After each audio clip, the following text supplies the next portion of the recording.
Do you like minions? What about CC and watching your enemies fight each other?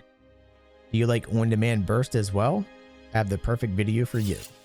Hey guys, Ronan here. Welcome back to the channel. Today we are talking all about the land druid when it comes to being a caster. It is a pure caster type kind of build that is really versatile between support, damage, CC, and really having a huge variety of type of elements you can do to your enemies. It is extremely fun. And it plays a little different compared to all the other type of caster builds I made previously, so I certainly hope you enjoy. This was requested quite a few times. I'm sorry it took so long to make, but we are here now.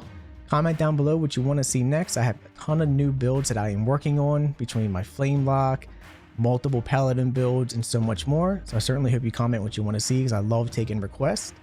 Suicide Squash, thank you so much for being a member. If you guys would like to become a member, hit join down below. You'll have early access to my videos at least 24 hours in advance. I will have member exclusive videos in the future as well. And you will get some exclusive content when it comes to certain type of things for live streams and things like that for additional perks.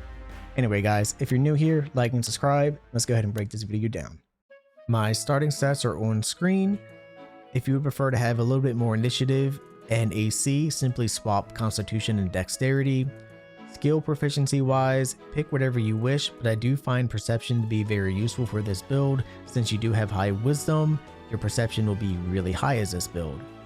There are only 2 feats you will utilize for this build since I don't have the Hag's Hair for this build, and that's going to be ability improvement times 2. That way you can get your wisdom to 18 and then 20. That way you can have the highest spell save DC possible. This is a pretty simple build to follow. You would want to have 10 levels in Land Druid and 2 levels into Cleric. Your subclass for Cleric will really depend on the type of role you want to play. If you want to be more supportive, you would pick the Life Cleric. If you want a little bit more damage, I would recommend Tempest Cleric. The Land Druid is really special in the fact that they have such high variety of spells to utilize as you play the game.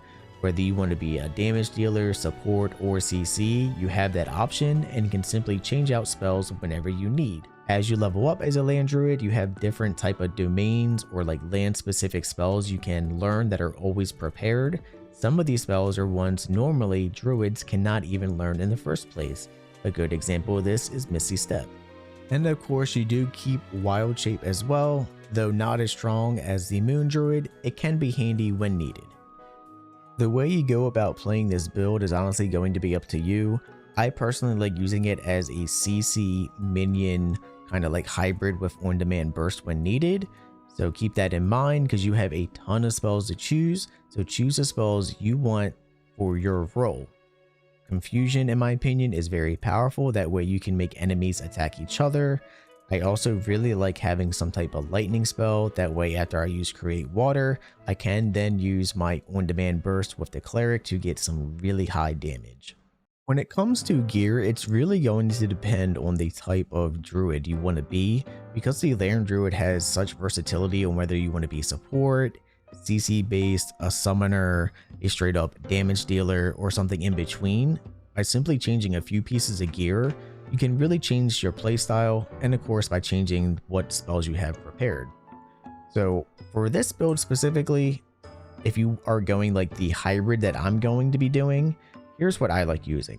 First off, because I do end up multi-classing with Cleric, you do want to get the Amulet of the Devout, something you can get pretty early into Act 3.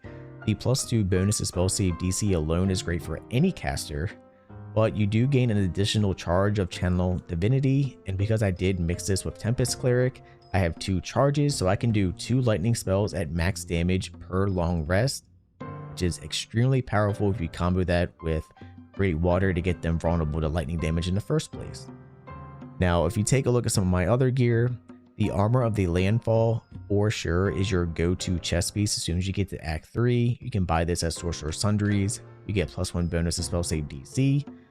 When starting your turn in plant growth or vine surfaces, you gain HP back. You have advantage on Constitution saving throws, which is really nice, so your concentration spells will last even longer. This is the go-to chest piece. Before you use this, you would use the Barkskin chest piece that you buy from Tali inside Act 2. Really easy to get, and that gives you advantage on Constitution saving checks as well, which is the main reason why you use it inside Act 2. Now, when it comes to your gloves, it's really going to depend on your role. Do you want to be supportive? If so, the reviving hands that you get in Act 3 are extremely powerful. I showcase on screen another set of gloves you can utilize in Act 1 instead, which can basically be replaced with these gloves once you get to Act 3. These gloves are great because whenever you heal a creature, they gain Blade Ward, which is extremely powerful. This is really nice because if you want to be a healer, this is a great way to do it. You could also combo this with other rings like the Whispering Promise. So whenever you heal a creature, they get Blade Ward and Bless at the same time, which is just fantastic alone. If you want to be a little bit more damage dealing or CC oriented, you could use the Gloves of Belligerent Skies whenever you deal thunder, lightning, or radiant damage, which you have access to as this build with different spells. You apply Reverberation, which is a great debuff, essentially reducing their strength, dex, and constitution saving throws. Once you get to 5 stacks, they take thunder damage and can possibly fall prone, which is really nice. You can combo that with the Boots of Stormy Clamor. Or if you want to go just for a straight up, I want to just do as much lightning damage as possible, a really fun combination is to use the Spark Wall. You can't be electrocuted at all, and you gain resistance to lightning damage. You can combo that instead with boots called the Water Sparkers here. Really solid pair of boots. Whenever you stand in a water surface, it becomes electrified. So if anyone's going to try to come to you, they will automatically take lightning damage, which is really fantastic. And you gain lightning charges, which is even better because then you can do extra damage on your spells. Of course, depending on the type of druid that you are, you may or may not actually pick Misty Step, since that is a type of spell normally druids don't have. The only reason I have it in my spell book now is because I chose it while leveling up with the certain land aspects you can pick as a land druid. So if you would like Misty Step instead for free, you could also put the Nightwalkers on. All the other gear though is just like spell save DC gear, which you can get all throughout Acts 2 and 3. And then your rings are really going to depend on your role, like I mentioned. My go-to favorite ring combination is Corsication Ring in combination with the Glow Ring. That way you do 2 points of radiant damage whenever you cast a spell. Most spells automatically illuminate the target. The Corsication Ring will apply radiating orbs, which is really nice. So if you want just a really fantastic way to debuff your enemies and things like that, this combo here with these rings will just apply so many debuffs, which is really fantastic. So pick whatever you want. Ring wise, it's really going to depend on the type of druid you would like to be. Now, of course, druids normally don't have haste unless you pick it as a Lairn druid from your different sections while leveling up. So a great way to get haste is to use the Darkfire Shortbow. You can use this for free once for long rest, which is really nice. I'm not proficient with it, but I still have the spell I can cast regardless. I am a human for most of my spellcasters, or a human hybrid like a half-elf, which is great because that gives me access to shield proficiencies, which is really nice. That way you can gain +1 bonus to your spell save D and attack rolls with a Ketheric shield if you'd like to use this early on. There are plenty of other shields you could utilize. You could utilize the sled board if you want to be a little bit more defensive. If you want more initiative, you have the Sentinel shield. There's a lot. And if you want more like lightning stuff, the Sparky Spark Wall you get inside Act 1 is also pretty powerful as well. Of course, the go-to staff is going to be the Legendary Staff. This is great because this will give you an option to pick all kinds of different elements that you would like to do. I had a comment before asking when I'm going to make another type of cold damage dealer that can fit in like an entire cold group. Well, the Lairn Druid fits that role, and you can easily apply extra damage or frost spells using the staff. Of course, if you don't have the Legendary Staff, there are tons of other weapons you can utilize. You just have the Iridescent Staff if you want to be like more fire based that you get inside Act 2. There's tons of different staffs you can use. Pick whatever staff you really think is going to be most powerful. There's tons of staffs throughout the game, but if you do want to maximize it, you will want to use the Legendary Staff overall. For this build specifically, because I do like using a mix of cold or lightning damage, I would either go Frost or Bolt to Doom. Bolt to Doom is really nice specifically because this will end up giving you Chain Lightning and Lightning Bolt as well, which is really fantastic to use once per short rest, which is why I like using it. Hopefully that wasn't too confusing for gear, so let's go ahead and actually break down combat. So one thing you would most likely do as a land druid, whether you are supportive, a CC character, or damage dealer, no matter what role this character will play, you will have a lot of summons. If we take a look at my spell book, early on, Flaming Sphere is pretty powerful, but I do end up not using this that much later on because I have other summons I can use. The summons I really like using are going to be the Conjure Woodland Being, Conjure Elemental, and Conjure Minor Elemental. Now, the one to really point out is going to be Conjure Elemental. This thing is really powerful, especially when upcasted. If you summon this at level 6, you have a choice to make it a Myrmidon instead, which are very, very powerful. And you can see the different Myrmidons have different abilities that they can use. In my opinion, if you're going to be a focus on a Frost team, obviously go the Water Myrmidon. And if you are on a Lightning based team, then go Air. The other two aren't bad. They are useful in their own way, Fire and Mud, but I do think Air and Water are just stronger. So for this showcase, I'm going to be doing the Air one. And he has a lot of HP, 117 HP. He has a bunch of different abilities he can do. These guys are really, really strong. And in my opinion, probably the go-to ones you would want to use if possible. Now that did use my spell slot, so I do want to get that back. I do have a way to get my spell slots back as a land druid, but as you can see, I only go up to level 5 right here. So I can't actually get my 6 spell slots since I did multi-class. So instead, we are going to equip a different necklace here, the Spellcrux Amulet, and just get our 6 spell slot back. That way, we basically summon this guy for free. Or you could also use Arcane Battery if you had the Legendary Staff or the Staff of Spell Power that you can also get in Act 3 to essentially use it for free that way. Now, the other elementals I do want to point out. So let's start with Conjure Minor Elemental. You have 3 different ones you can choose. You have Azure, which does fire stuff. You have the ice, and then you also have mud. In my opinion, I would say probably choose ice because you are going to be getting your enemies wet most likely with this build. This is a great way to do a little bit of extra damage, but really pick whichever. The Azure is pretty powerful in its own right as well. So I'm going to go ahead and summon them. Now you could upscale it, but I really don't. I always like using it at level 4. I don't want to waste the other spell slots if I don't have to. So now I have 3 minions, but it gets even better because we're going to conjure my Woodland Being. And definitely don't upcast it. You can see you don't get any additional benefits for the Woodland Being. I'm going to use it at level 4 as well. So now I have that. And guess what my Woodland Being can do? My Woodland Being can summon its own little type of action as well. So we're going to summon with her too. So now I have a ton of minions.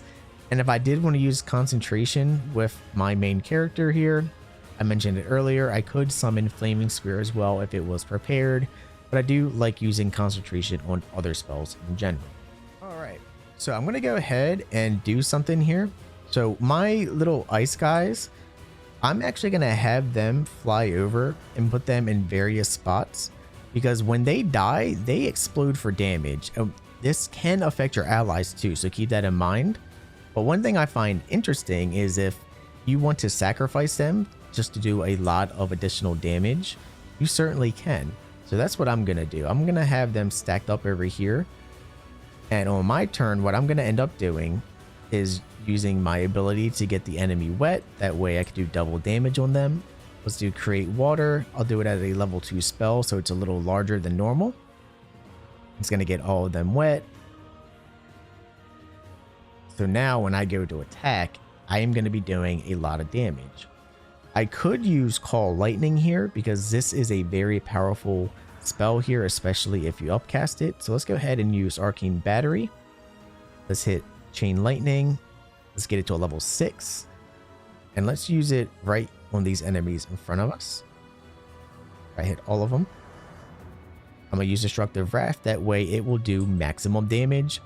I don't have the ability to auto crit on this character because I don't have that unlocked with my Illithid power yet, but if you did have Luck of the Far Realms, you could auto crit this with it for even more damage. So they're dead. Probably a little bit of an overkill, to be quite honest. So that guy wiped out my other minion I had, which is a little unfortunate because they're really good for additional CC. So I still have all these guys that are wet. I have an ice field here created from the minions that died, and an electrocution field created just from the water I had on the ground previously. So what I'm going to end up doing now, I'm going to have my Air Myrmidon go in. They have the ability to warp, which is really cool. So I'm going to have him warp right on this character here.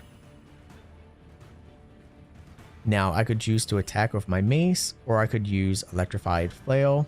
Because this has the chance to stun, I'm going to use this instead. And with this character being wet, he will take a decent amount of damage. So not only did he take over 30 damage, they are also stunned, which is really fantastic, giving me even more CC, which is nice because they can't take actions or move, and they're still wet, so they have the extra bonus damage that they will take from those type of spells. So now that is my turn, I can choose to use Activate Call Lightning again if I wanted to, which is really nice. Or I could choose to use some type of cold damage. That way I could make all of them possibly be knocked prone as well. More than likely, I'm going to kill them if I use Activate Call Lightning. So let's go ahead and use Lightning Bolt. I think that would be fun since it is part of the staff and for free. So let's go ahead and do that here. And I am going to make this do auto damage from Destructive Wrath. We do have 2 charges because of my neck piece. They're gone. So the Caster Druid can pump out a lot of damage at certain times for burst. And we still have this character back here and the archer that is a little annoying. So what do I want to do then? Because that archer is somebody I don't like. He's right there, so I do want to try getting him confused. That way he can maybe attack them instead. Now you can see this is a concentration. Because I have him confused now, my Chain Lightning that I could use for free, or my Call Lightning for free, is now gone. So you do want to make sure that you are using your concentration spells correctly. And for my final spell, because I have a bonus action, I'm just going to use Sanctuary on myself so they can't attack me directly with direct damage. I do have my other guy here still. I'm going to have him come up. He's really great to help entangle people, which is why I like using him. But the problem is there's only 2 characters left, so it would be overkill. So he's kind of just here for now. And that's basically how you play the build, guys. I hope you enjoyed. If it wasn't clear, my explanation earlier, the way I would level this is to go 4 levels Druid, 2 levels Tempest Cleric or Life Cleric, depending if you're support or damage, and then the rest of your points into Druid. I hope you enjoyed. Like and subscribe if you're new, and comment what you want to see next.